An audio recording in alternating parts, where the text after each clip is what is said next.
Hello, everyone. Welcome to this live radio channel. I hope that everyone has had a great week, and we are back here again in this live radio channel for our weekly biblical reading. So, Shabbat Shalom to each and every one of you. For the next week, we are having our Hanukkah, and I wish you all to have a wonderful holidays for your Hanukkah preparations and whatever kind of preparations you are doing this year. I wish you all a good heightened spirit.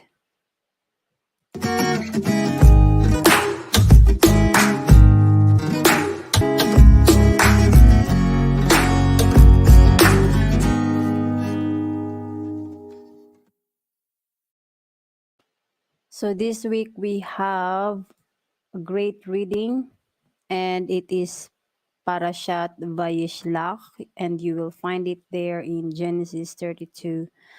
And on the description box, you are able to see what kind of reading we are going to check this week. So we're gonna talk about the life of Jacob and Esau. From the last 2 weeks, we have spoken about the beginning of the life of their parents, of Isaac and his wife. Now we're gonna go to Jacob. And we're gonna look around why they do what they do and what are the things we can learn from them.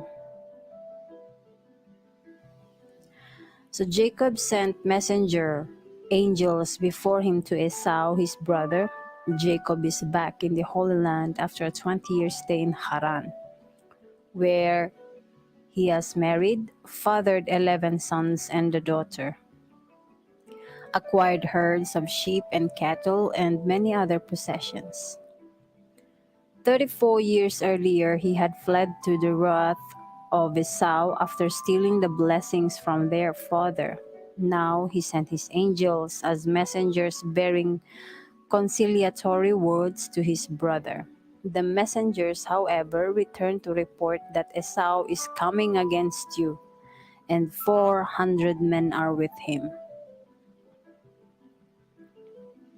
So the Hebrew word for malachim means both messengers and angels, an angel being a divine messenger. Thus, the verse, Jacob sent malachim to Esau, his brother, can be understood as a reference to human messengers as well. Hence, Rashi's clarification. Rashi is like our teacher or Rabbi Shimon or Shemuel. Clarification that it means actual angels. Jacob was greatly afraid and he was distressed. He was afraid that he might be killed and distressed that he might kill. So he divided the people that were with him in the flocks and the herds and the camels into 2 camps. He said, if Esau comes to the one camp and strikes it down, then the camp which is left shall escape. So here we can see the kind of feelings and emotions that Jacob has, because we understand that their history as brothers has already some kind of division between them. For the first, it is about the property and the blessings. Since there are material blessings that supposedly to be given for both of them or divided for both of them, and the spiritual blessing that was given to Jacob instead of Esau, these are one of the things that makes him also afraid. And then comes Jacob here in the verses, he prays, O God of my father Abraham and God of my father Isaac, I am unworthy of all the mercies and of all the truth which you have shown your servant, for with my staff I passed over this Jordan, and now I have become two camps. Now deliver me from the hand of my brother, from the hand of Esau, for I am afraid of him, lest he come and strike me, and the mother with children. Here he emphasizes that he have sinned against his brother from the hand of Esau. And he emphasizes his feelings that he is afraid of him and that he is also worried for the sake of his family. So this also gives us a little bit of inspiration that when we suffer, it is okay for us to elaborate our feelings to God, to elaborate what actually are the things we feel and think, and that the fear itself is actually should be elaborated and spoken out in prayer to God. So the third thing he does is to appease his brother by dispatching a gift of 200 she-goats and 20 goats. So he gave these kinds of gifts as an offering. So first, he sends out the gift. Okay? So he prepared himself in 3 ways. He sent a gift, he prayed, and then he made ready for war. So in this thing, we can actually understand the preparation of Jacob. That night, Jacob transfers his family across the ford of the Yabok River, yet mysteriously remains behind alone on the other side, where a man wrestled with him until the breaking of the day. This is the popular verses in this story where Jacob wrestled with the Malachim, the messenger or a stranger. But if we just look about the preparation he did before the meeting with his brother, his preparation is actually a good example for us that there is no war that might happen. I believe God knows that there will be no war, but since he is so afraid of his brother, he is just prepared. And since he was taking the word of the messenger that he sent, that Esau is coming against you, and they are coming with many men, like 400 men are with him. That's why he prepared in 3 ways. And in his prayer, he says that I am unworthy, he says. I am unworthy of all the mercies and of all the truth which you have shown your servant. Here he emphasizes his lowliness, that even though he is filled with material possessions, he still emphasizes the kindness of his heart. He still emphasizes that this great wealth that he is possessing right now is not something for him to boast at. So the meaning of this is that every kindness bestowed by God upon a person should cause him to be exceedingly humble. For a divine kindness is an expression of his right hand embraces me. God is literally bringing the person closer to himself, and the closer a person is to God, the greater the humility this should evoke in him. For since all before him is as nothing, the more before him a person is, the more as nothing does he perceive himself to be. And this is the manner of Jacob. The very opposite is the case in the contrasting realm of Kelipa, or evil. This is the contrast of evil. In evil inclination, the greater the kindness shown a person, the more he grows in arrogance and self-satisfaction.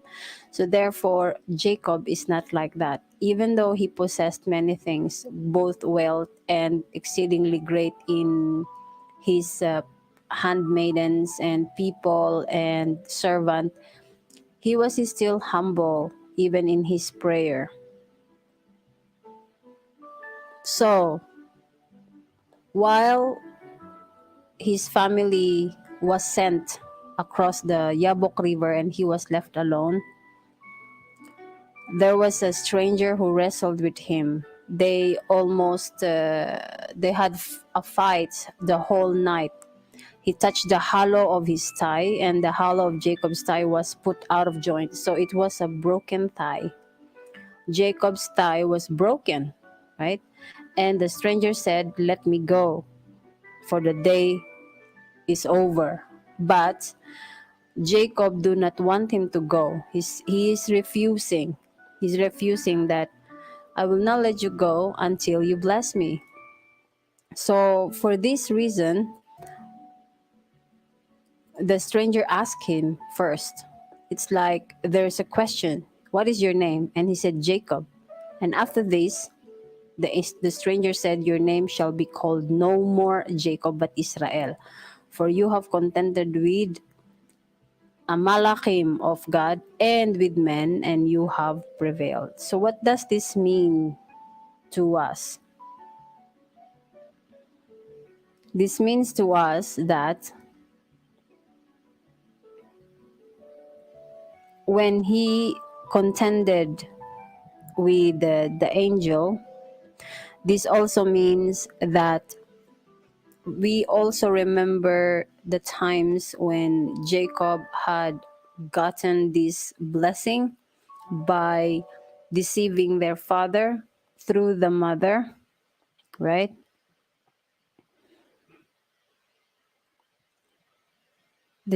Jacob's struggle with Esau's angel represents the physical suffering of Galut. You know, when the angel of Esau injured Jacob's hip joint, he injured his righteous descendants.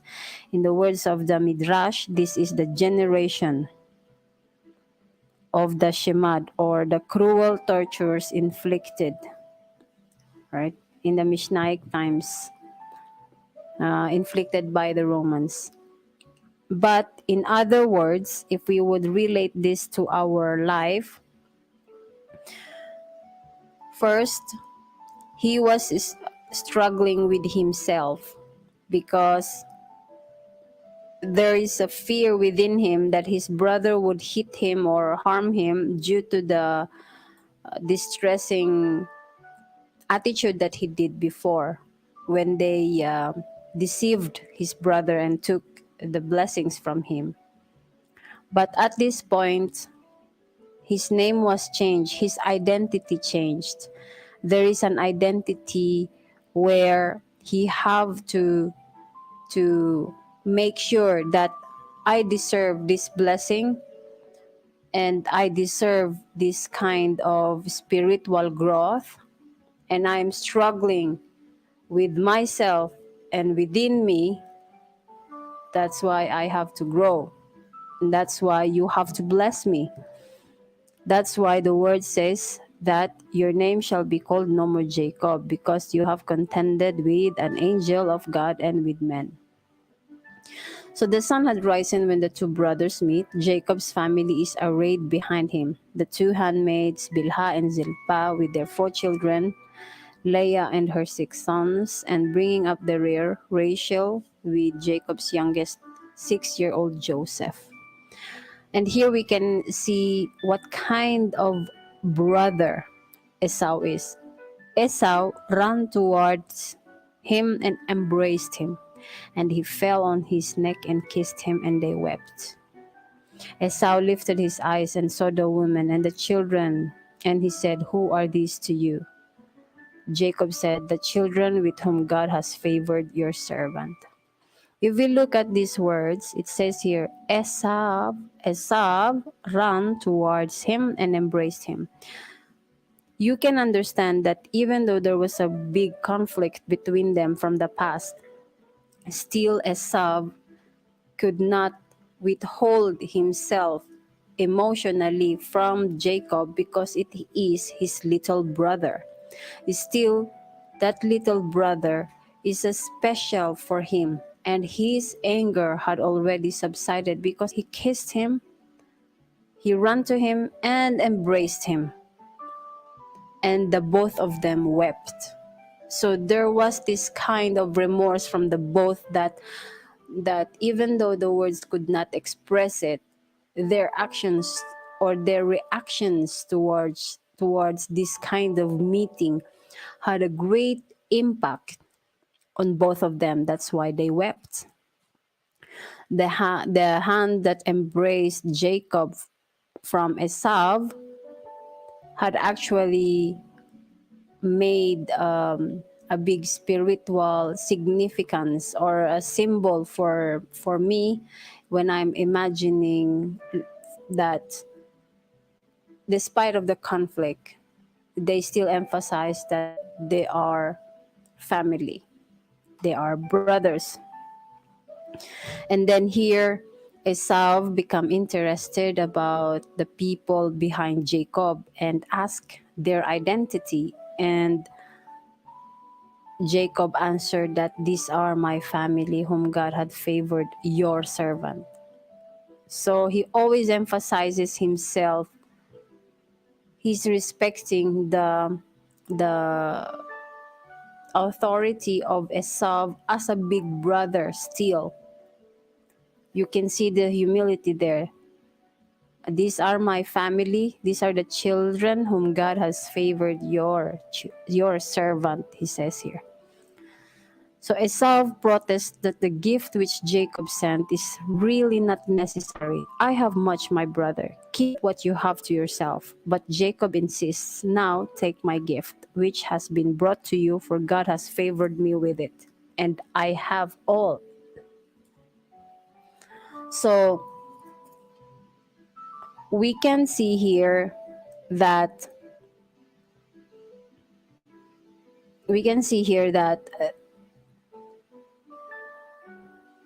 Esau was not actually materializing Jacob. He was not interested of the materials that Jacob was giving him. And then you can see how much he loved his brother. But then Jacob insists and says that I have all I need, but this one I have to give it to you. Why do they do that? I think one of the things that I have noticed here is that Esau, we know, is a hunter. He's a skilled hunter, so he can gain any kinds of material in his hand by working hard for it. And therefore, he's not interested of the things that Jacob was giving him. He was more interested about meeting his brother. He was needing this kind of this communion, of this union together with his brother. So Esau says here, so come with me to Seir. And Jacob says that, no, I will let my master go ahead before his servant, and I will move at my own pace. He emphasizes here that the children are slow, they are tender, I have a lot of flocks, I have to go in their own pace, but I will follow after you. But Jacob never does get to Seir. He stays a while in Sukkot, where he built for himself a house and made a shed for his cattle. And he settled near the city of Shechem, where he purchases a plot of land for 100 kesita. So here he made a promise to Esau that, okay, I will come to you in Seir, but he never went there. Never did. So if we find, there is a commentary from Midrash Rabbah, says that Rabbi Abahu says, we have searched the whole of scripture and do not find that Jacob ever went to Esau to the mountain of Seir. Is it then possible that Jacob, the truthful one, should deceive him? No, but then he will come to him. In the Messianic era, when the Savior shall ascend Mount Zion to judge in the mountain of his south. That is in Obadiah 1:21. I think you can read that as well if you'd like. And he built for himself a house and made sheds for his cattle, for himself, for his true self and his true priorities. So he, since in this chapter he already met his brother, they already had a little bit of peaceful treaties, they already talked to each other.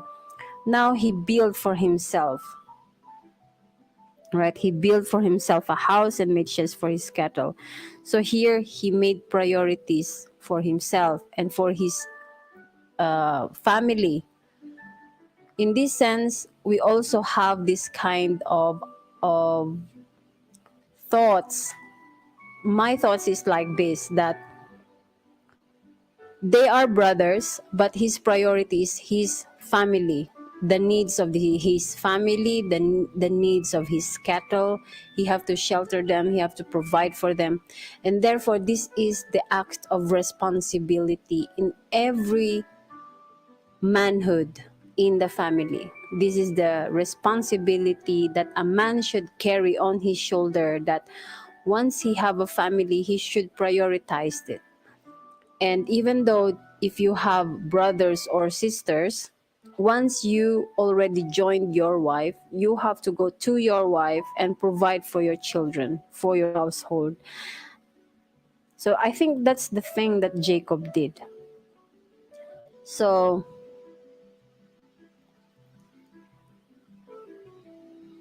now we're gonna continue to the topic about Dinah when she was violated. Okay. So Dinah, the daughter of Leah, whom she bore to Jacob, went out to see the daughters of the land. So Shechem, the son of Hamor, prince of the country, saw Dinah, and he took her, lay with her, and violated her. The proper word for here is rape. His soul was drawn to Dinah, the daughter of Jacob. He loved the girl and spoke kindly to the girl. Shechem spoke to his father Hamor, and take this girl for me as a wife. So the prince talked to the king. So Hamor went to speak with Jacob, but what happened there is something much more crazy and interesting, because the brothers heard what happened to their sister. So what did they do? They purposely agreed in the intermarriage, which is actually against within the Israelites, within this kind of tribes. God says before in the past that do not intermarry outside of these people.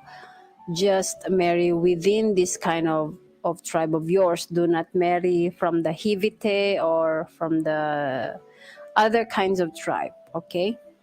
And now what happened here is that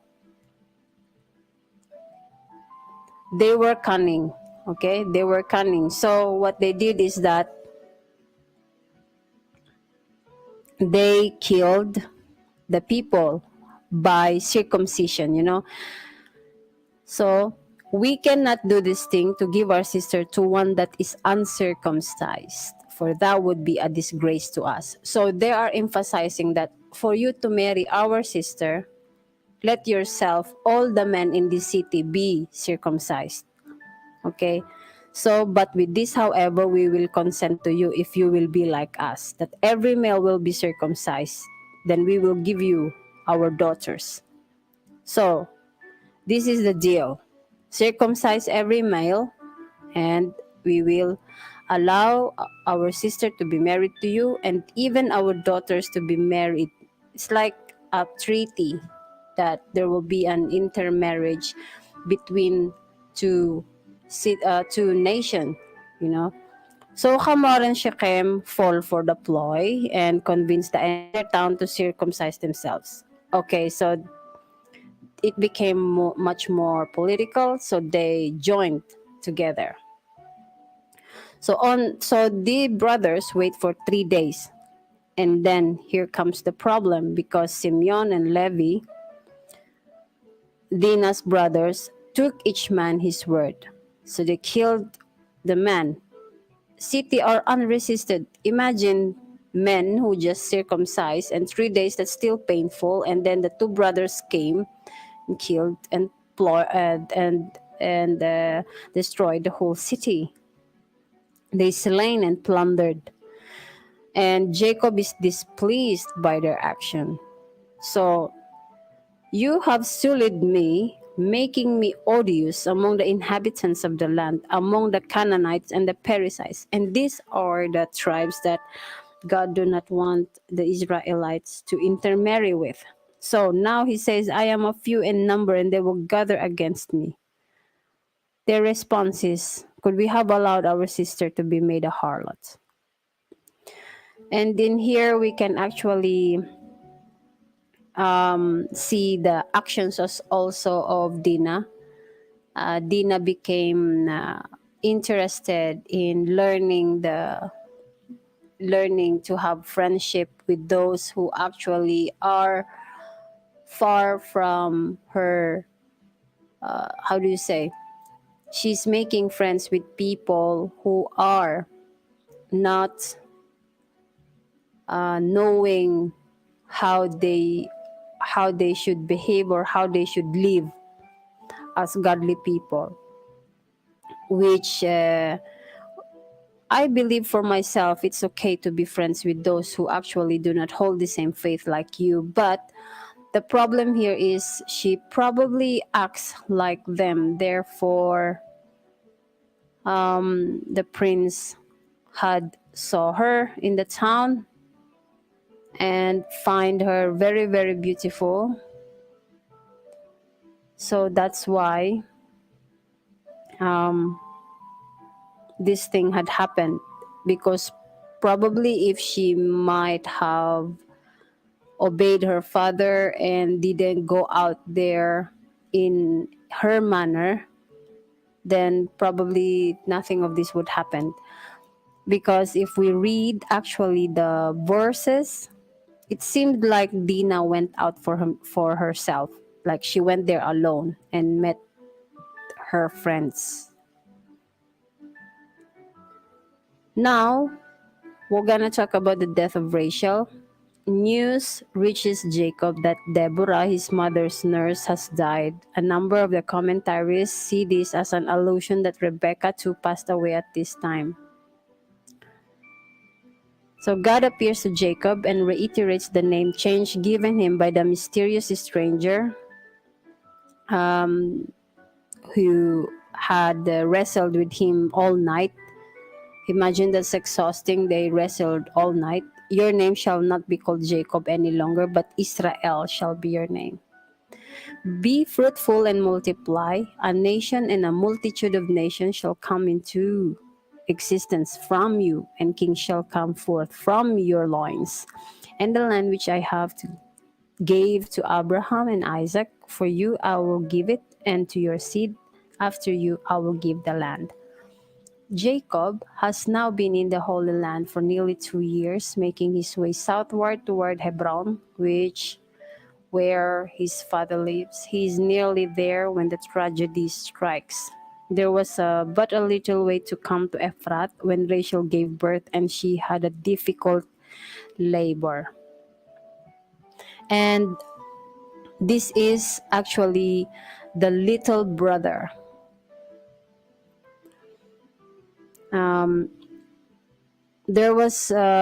It came to pass as her soul was departing, for she died, that she called the child's name Ben-Oni, son of my grief. For this, but his father called him Benjamin, son of the right. Remember that this is the very, very little brother, Benjamin, from the 12 tribes. Rachel died and was buried. On the road to Ephrat, which is Bethlehem, Jacob set a monument upon her grave that is the tombstone of Rachel until this day. The Torah then mentions Reuben's sin in violating his father's marriage bed. This is where the commandments comes that among the 613 commandments, where a son shouldn't take their father's wife, means that that is the stepmother. If their original mother dies and the father get married, the son should not even take a time to think about their father's wife, which Reuben did. He violated his father's marriage bed. The verse writes that Reuben went and laid with Bilhah, his father's concubine. Okay, but our sages are anonymous that this is not to be understood in the literal sense, but in the figurative sense, in Reuben's interference in his father's marital life. So, probably if he's interfering, it's probably that he is meddling with their problems. So at long last, Jacob teaches Hebron and is reunited with his father. At this point, the Torah also notes that Isaac dies at the age of 180 and is buried by Esau and Jacob, his sons. Chronologically displays the death of Isaac 22 years long after most of the events of the next parasha. Indeed, in Genesis 37:35, we found Isaac weeping with Jacob over the apparent loss of Joseph. Now we're going to read the clan of Esau. VAYISHLACH concludes with detailed account of Esau's world. The names of his wives, children, and grandchildren, the chieftains of his clan, which developed into the nation of Edom, and the family histories of the people of Seir, among whom Esau's family settled and intermarried. It also lists 8 kings who reigned in Edom before there reigned any king over the children of Israel. So remember that the twins, Esau and Jacob, actually became 2 nations, which was promised to Isaac, right? Therefore, we can have the idea on what kind of life these 2 brothers have under these years, and what kind of struggles Jacob experienced together with his family, what kind of tragedy they have experienced when his daughter was violated, and then his sons did something wrong with the people of Shechem, and what did they do to Joseph. So from the further story, you can also have the idea what happened to the very last child of Rachel, Benjamin, because we have to always remember that Jacob loved Rachel, and Rachel, or Rachel in Hebrew, Rachel have 2 sons, that is Joseph and Benjamin, right? So we can have the idea as well what kind of father Jacob is, what kind of example he can have for us. So Esau represents the lowest part of our human life, and Jacob represents the spiritual life. So if we think of it, we should be rich in material and even much more spiritual. But even though how much we grow, we should always keep our humility on the ground. That is when God will actually cultivate us in the power of good as we become a blessing to many. So that's it for today. And I hope that you have learned a lot for this week. And next week, we're gonna talk about Vayeshev. And I hope to see you again for the next reading. So before I end, I would like to share this song to you.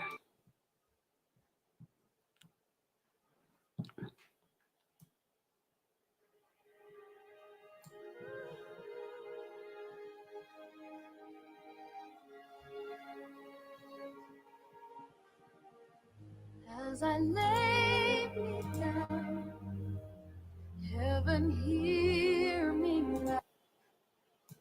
I'm lost without a cause, after giving my all.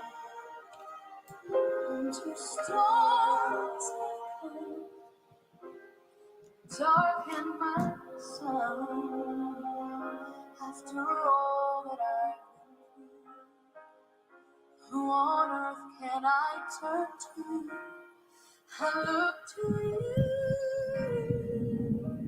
I look to you. After all my strength is gone, in you I can be strong. I look to you. I look to you. And when melodies are gone, in you I hear a song. I look to you.